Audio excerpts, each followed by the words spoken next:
ব্যবস্থা করে দিতে হবে, ইউনিয়ন ভিত্তিক হলো গুদামঘর ব্যবস্থা চালু করতে হবে।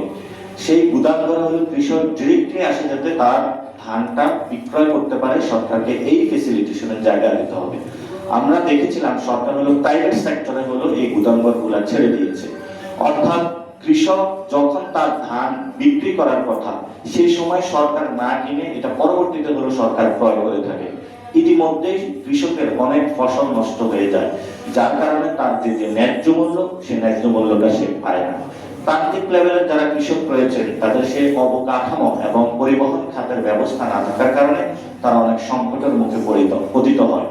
এবং আমরা দেখতে পাচ্ছি সরকারের এই কৃষি ব্যবস্থার সাথে সম্পর্কিত যে উন্নয়ন প্রকল্পগুলো রয়েছে সেগুলোর মধ্যে আমরা ব্যর্থ দেখতে পাচ্ছি। কয়েকদিন আগে পাহাড় ঘুরে আসলাম, পাহাড়ে যারা পাহাড়ের আদিবাসী তাদের জন্য রেশনিং ব্যবস্থা চালু আছে।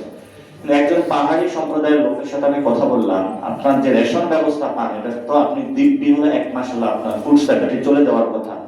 বলেছে তাদেরকে যে চালটা দেওয়া হয় এটা খুবই নিম্নমানের চাল। বললাম এটা কেন? বললো এখানে যে এমপি আছে, পার্বত্য চট্টগ্রাম যে উন্নয়ন বোর্ড আছে, তারা হলো এখান থেকে বড় অংশের একটা টাকা মেরে দেয়, ফলে সরকার থেকে যে বাজেট আসে সেই বাজেটটা প্রান্তিক লেভেল পর্যন্ত হলো যায় না।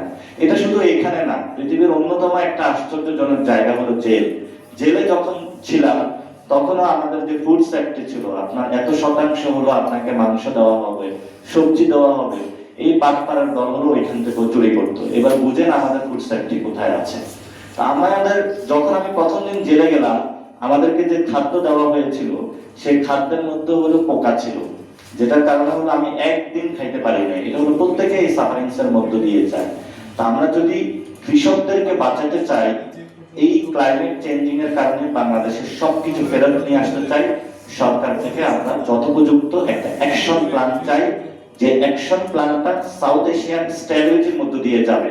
সাউথ এশিয়াকে খারিজ করে আপনি এই অ্যাকশন প্ল্যানটা বাস্তবায়ন করতে পারবেন না। এখন তো আমাদের পার্শ্ববর্তীতে একটা এসে পড়েছে নকল হিন্দু শুভেন্দু অধিকারী। এই নকল হিন্দু এবং এই নকল বাঙালি এবং ভারত উপমহাদেশের যে রাজনীতি রয়েছে, দীর্ঘদিন সম্প্রীতির রাজনীতি, এটার জন্য হুমকি। এই নকল হিন্দু তার শুধু ব্যবসা বুঝে কখনো মমতার দলে যায়, কখনো বিজেপির ছাতা ধরে। একটা সময়ে মোদী বিখ্যাত বক্তব্য দিয়েছিলেন যে শুভেন্দু অধিকারী হলো একটা ঘুষখোর, চোর, বাটপার, চিটার। উনি হলো তার দেখিয়েছিলেন, সেই ঘুষ নিয়ে সরাসরি ধরা খেয়েছিল। আসামের যে মুখ্যমন্ত্রী হচ্ছে সেটাও একটা বাটপার টাইপের লোক, ঘুষ নিয়ে জনগণের সম্মুখে সরাসরি ধরা খেয়েছিল। তো এইসব নকল হিন্দু, নকল বাঙালি দক্ষিণ এশিয়াতে বাংলাদেশের বর্ডারে নতুন করে একটা দাঙ্গা লাগাতে চাই। আমাদের থেকে স্পষ্ট কথা, এনসিপি থেকে এবং বাংলাদেশের জনগণের পক্ষ থেকে আমরা দক্ষিণ এশিয়াতে আর কোনো দাঙ্গা লাগতে দিব না। এবং তারা যদি উস্কানিমূলক কোনো কিছু বার্তা দেয়, সরকারের কাছে আমাদের আবেদন থাকবে সরকার যাতে তার সেই অতীত রাজনীতি চিন্তা করে। যেই কারণে লং মার্চ দিয়েছিলেন, সেই আমাদের ইলিয়াস আলীকে গুম করে দেওয়া হয়েছিল। সরকারের যারা সংসদ সদস্য আছেন এবং বিএনপির যারা রয়েছেন তারা ইলিয়াস আলীর কাহিনী মনে করে এখন লং মার্চ করে চিন্তা করে না, ভারতের সামনে হলো বিড়ালের মতন মেও মেও তারা করে। এটা সবচেয়ে আমাদের বড় ক্রাইসিসটা হলো যখনই বাংলাদেশে কোনো ইলেকশন হয়, ইলেকশনের আগে একটা নেগোসিয়েশন হয়, সেই নেগোসিয়েশনের সাথে ভারতের সামনে গিয়ে হলো সবাই হলো নিজের হলো মেরুদণ্ডটা বিক্রি করে আসে। এই বিএনপি সরকার হলো ইলেকশনের আগে ভারতের কাছে মেরুদণ্ড বিক্রি করে দিয়েছিল। ফলত যখন আমাদের এই দক্ষিণ এশিয়াতে এত এত বড়গুলো ঘটনা ঘটছে, তারা ভারতের সামনে এবং দিল্লির সামনে কোনো কড়া বার্তা দিতে অক্ষম হচ্ছে।